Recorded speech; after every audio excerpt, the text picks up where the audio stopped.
अस्सलामुअलैकुम। Hit for story के मौजूद नाज़रीन, मैं हूं आपका होस्ट बिलाल जवेद। नाज़रीन, भारत में 40 साल तक कैद रहने वाले सिपाही मकबूल हुसैन रिहा हुए तो सीधे अपनी यूनिट में पहुंचे। तशद्दुद के बाइस बोलने की सलाहियत खो चुके थे। यूनिट कमांडर को लिखकर कहा कि सिपाही मकबूल हुसैन ड्यूटी पर हाजिर है। अल्लाह पाक दर्जात बुलंद फरमाए। इन्ना लिल्लाहि व इन्ना इलैहि राजिऊन। 17 सितंबर 2005 को वाघा बॉर्डर के रास्ते भारतीय हुकाम ने कैदियों का एक ग्रुप पाकिस्तानी हकाम के हवाले किया। इस ग्रुप में मुख्तलिफ नौयत के कैदी थे। इनके हाथों में गठरियों की शक्ल में कुछ सामान था जो शायद इनके कपड़े वगैरह थे, लेकिन इस ग्रुप में 60-65 साल एक ऐसा पाकिस्तानी भी शामिल था जिसके हाथों में कोई गठरी न थी। जिस्म पर हड्डियों और इन हड्डियों के साथ चिमटी हुई इसकी खाल के अलावा गोश्त का कोई नाम नहीं था, और जिस्म इस तरह मुड़ा हुआ था जैसे पतंग की ऊपर वाली कान मुड़ी हुई होती है। खुरदरू झाड़ियों की तरह सर के बेतरतीब बाल, जिन्हें देखकर महसूस होता था कि तवील अरसे तक इन बालों ने तेल या कंघी की शक्ल तक नहीं देखी। और दुख की बात कि पाकिस्तान दाखिल होने वाले इस कैदी की ज़ुबान भी कटी हुई थी, लेकिन इन सारे मसाइब के बावजूद इस कैदी में एक चीज़ बड़ी मुख्तलिफ थी, और वो थी इसकी आँखें, जिनमें एक अजीब सी चमक थी। पाकिस्तानी हकाम की तरफ से इब्तदाई कार्रवाई के बाद इन सारे कैदियों को फारिग कर दिया गया। सारे कैदी अपने घरों को रवाना हो गए, लेकिन ये बूढ़ा कैदी अपने घर जाने के बजाय एक अजीब मंजिल की तलाश में निकल खड़ा हुआ। कांपते और नातवा हाथों से वो टूटे हुए अल्फाज लिख लिख कर अपनी मंजिल का पता पूछता रहा, और हर कोई इसे गरीब साहिल समझकर इसकी रहनुमाई करता रहा। और यूँ 2005 में यह बूढ़ा शख्स पाकिस्तानी आर्मी की आज़ाद कश्मीर रेजिमेंट तक पहुँच गया। वहाँ पहुँचकर इसने एक अजीब दावा कर दिया। इस दावे के पेश नज़र इस शख्स को रेजिमेंट कमांडर के सामने पेश कर दिया। कमांडर के सामने पेश होते ही न जाने इस बूढ़े नातवा शख्स में कहाँ से इतनी ताकत आ गई कि इसने एक नौजवान फौजी की तरह कमांडर को सल्यूट किया और एक कागज पर टूटे हुए अल्फाज में लिखा, सिपाही मकबूल हुसैन नंबर 335139 ड्यूटी पर आ गया है और अपने कमांडर के हुक्म का मुंतज़िर है। कमांडर को कटी हुई जुबान के इस लागन नातवा और बदहवास शख्स के इस दावे ने चकरा के रख दिया। कमांडर कभी इस तहरीर को देखता और कभी इस बूढ़े शख्स को, जिसने अभी कुछ देर पहले एक नौजवान फौजी की तरह भरपूर सल्यूट किया था। कमांडर के हुक्म पर कैदी के लिखे हुए नाम और नंबर की मदद से जब फौजी रिकॉर्ड के पुरानी फाइलों के गिर्द छाड़ी गई और इस शख्स के रिश्तेदारों को ढूंढ के लाया गया, तो एक दिल दहला लेने वाली दास्तान सामने आई।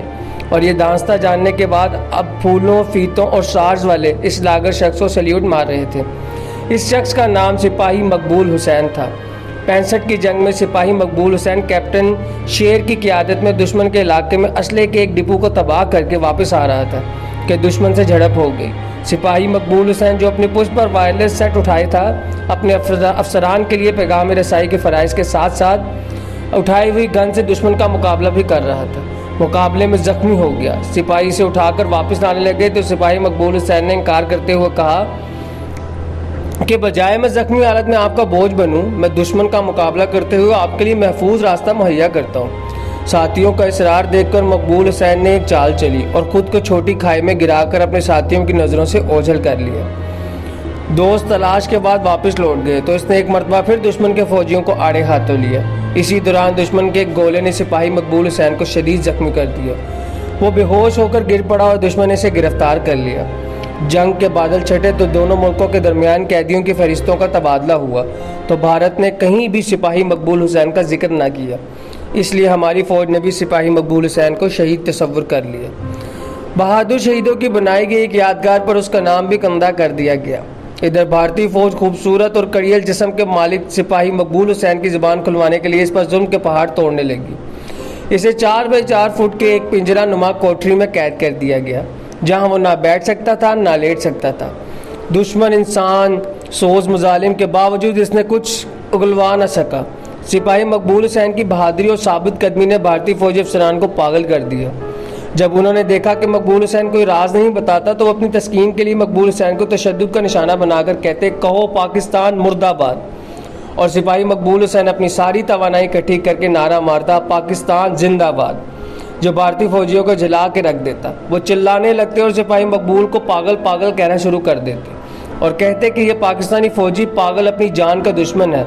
और सिपाही मकबूल हुसैन कहता, हाँ मैं पागल हूँ, हाँ मैं पागल हूँ, अपने मुल्क के एक एक जर्रे के लिए हाँ मैं पागल हूँ, अपने मुल्क के कोने कोने के दिफा के लिए हाँ मैं पागल हूँ, अपने मुल्क की इज्जत और वक़ार के लिए सिपाही मकबूल हुसैन की ज़बान से निकले हुए अल्फाज दुश्मनों के ज़हनों पर हथौड़ों की तरह लगते।